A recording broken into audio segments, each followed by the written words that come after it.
President Trump makes two arguments in opposition to immigration, both debatable. The first is economic, that immigrants in the country illegally and even many here legally undercut American workers. A report from the National Academies of Sciences, Engineering and Medicine released last year disputes that claim. The second argument Trump makes, the argument he makes more frequently, is that immigration leads to and is a significant cause of crime in the U.S. There's his claim that we need to build a wall on the Mexican border to cut down on drug smuggling and criminal illegal aliens, though most smuggling happens through existing checkpoints and immigrants are less likely to commit crimes than native-born Americans. Trump also argues that immigration heightens the threat of terrorism in the United States.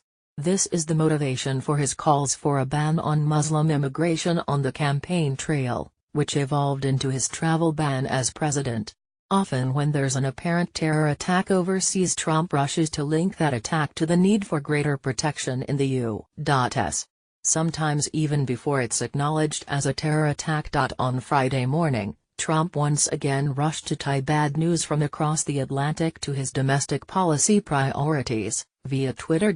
We must keep America safe, Trump argues, because, quote, United Kingdom crime rises 13% annually amid spread of radical Islamic terror.